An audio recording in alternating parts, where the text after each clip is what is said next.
নমস্কার বন্ধুরা, ঐশীস কিচেনে সবাইকে জানাই স্বাগত। আজ আমি একটা নতুন রেসিপি নিয়ে চলে এসেছি।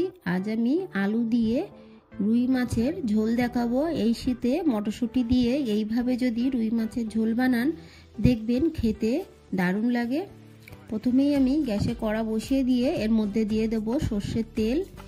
এই তেলটাকে ভালো করে গরম করে নেব। আর আগে থেকে রুই মাছে আমি নুন হলুদ মাখিয়ে রেখেছি। তেলটা গরম হয়ে গেছে, এবার নুন হলুদ মাখিয়ে রাখা মাছ দিয়ে দেব। আমি এখানে রুই মাছ দিয়ে করছি, আপনারা চাইলে কাতলা মাছ দিয়েও রেসিপিটা করতে পারেন। কিছুক্ষণ পর মাছটাকে উল্টে পাল্টে লালচে করে ভেজে নেব।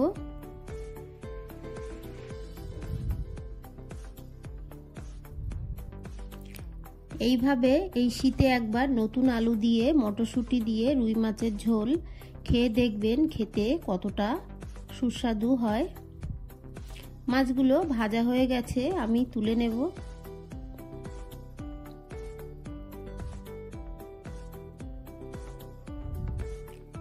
এই তেলের মধ্যে বাকি মাছগুলো দিয়ে একইভাবে ভেজে নেব।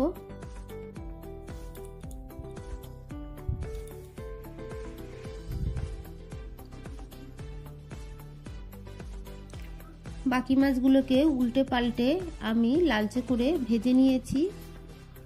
মাছগুলোকে তুলে নেব।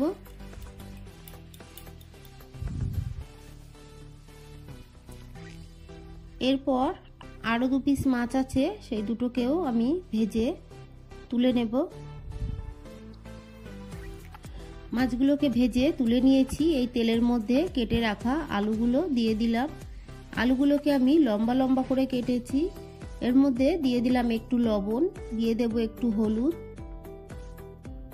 বেশ কিছুক্ষণ ভালো করে নেড়ে আলুটাকে ভেজে নেব।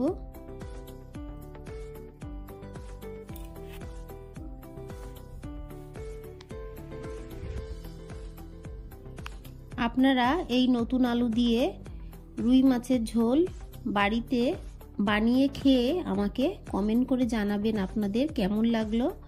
আর পুরো ভিডিওটা দেখার জন্য অনুরোধ রইল। দেখুন আলুগুলোকে ভালো করে ভেজে তুলে নিলাম। এই তেলের মধ্যে আরো একটু তেল দিয়ে দিলাম।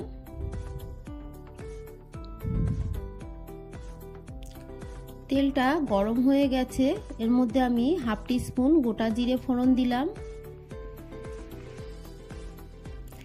আপনারা চাইলে এখানে গোটা গরম মশলাও ফোড়ন দিতে পারেন। ফোড়নটা ভাজা হলে দিয়ে দিলাম দুটো তেজপাতা, দিয়ে দেব একটা বড় সাইজের কুচানো পেঁয়াজ, দিয়ে পেঁয়াজটাকে ভালো করে ভেজে নেব। দেখুন পেঁয়াজটাকে ভালো করে ভেজে নিয়েছি। এরপর একটা টমেটো কুচি দিলাম। টমেটো কুচিটাকে দিয়েও বেশ কিছুক্ষণ নেড়ে নেব। এরপর দেখুন এখানে আমি 1 টিস্পুন আদা রসুন বাটা দিয়েছি। এখানে আদার পরিমাণ বেশি আছে আর 4 কোয়া রসুন দিয়েছি। মাছের ঝোলে আপনারা রসুন দিলে খুবই কম দেবেন, আর যারা রসুন খান না তারা রসুনটা স্কিপ করে দেবেন, শুধু আদা বাটাই দেবেন।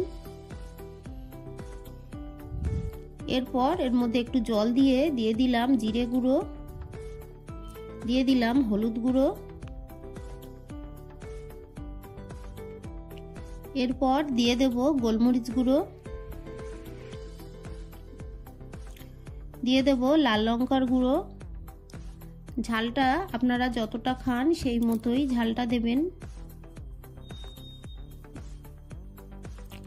ভালো করে নেড়ে মশলাটাকে কষিয়ে নেব। দিয়ে দেব আরো একটু জল।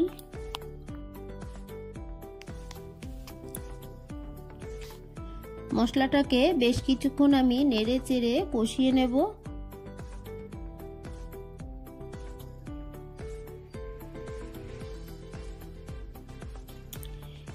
এর মধ্যে দিয়ে দেব লবণ। লবণটাকে আমি আগে দিতে ভুলে গেছি, তাই এখন দিয়ে দিলাম। আপনারা যখন মশলা দিয়েছি সেই সময় লবণটা দেবেন। বেশ কিছুক্ষণ নেড়ে মশলাটাকে আমি কষিয়ে নেব। মশলা দিয়ে যখন তেল বেরোবে সেই সময় ভেজে রাখা আলুগুলো দিয়ে দেব। দেখুন মশলা দিয়ে তেল বেরিয়েছে। এই সময় ভেজে রাখা আলুগুলো দিয়ে দিলাম, দিয়ে ভালো করে নেড়ে মশলার সঙ্গে আলুটাকে কষিয়ে নেব। এর মধ্যে আমি দিয়ে দেব মটরশুঁটি, দিয়ে একসঙ্গে ভালো করে কষিয়ে নেব।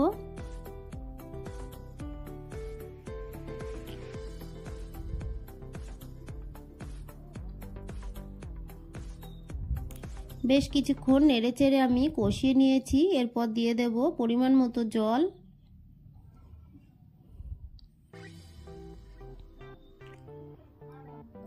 এরপর আমি ফুটতে দেব।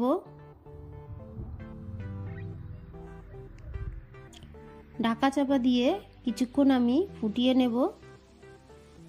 দেখুন ফুটে উঠেছে। ভেজে রাখা মাছগুলো দিয়ে দেব। মাছগুলোকে দিয়ে আরও একটু নেড়ে দেব।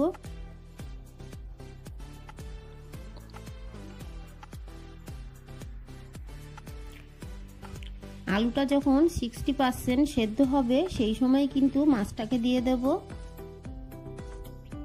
ঢাকা দিয়ে বেশ কিছুক্ষণ আমি ফুটিয়ে নিলাম। দিয়ে দিলাম চেরা কাঁচা লঙ্কা, দিয়ে আরো কিছুক্ষণ ফুটিয়ে নেব ঢাকা দিয়ে।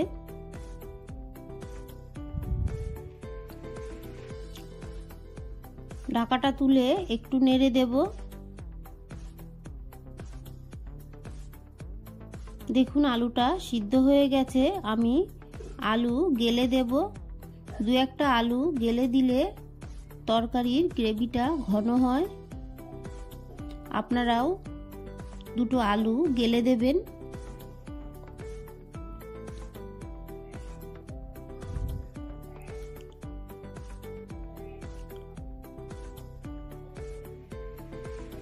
একটু চেখে দেখে নেব লবণ ঝাল ঠিক আছে কিনা।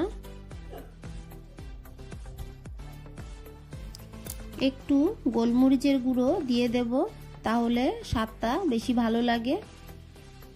আমি গোলমরিচের গুঁড়ো আগে দিয়েছি, কম হয়ে গেছে, তাই আমি আরও একটু গোলমরিচের গুঁড়ো দিয়ে দিলাম। দিয়ে ভালো করে মিশিয়ে নেব।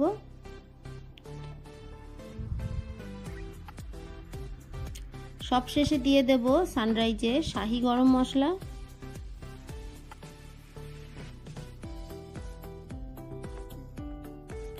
দিয়ে ভালো করে মিশিয়ে নেব।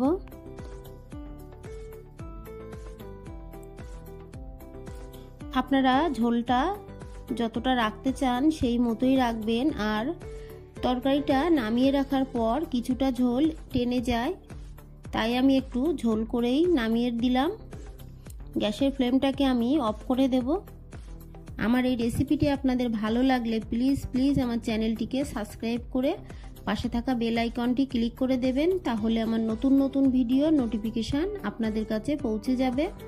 রেসিপিটি ভালো লাগলে একটা লাইক করতে ভুলবেন না। রেসিপিটি কেমন লাগলো আমাকে কমেন্ট করে জানাবেন। ভালো থাকবেন, সুস্থ থাকবেন।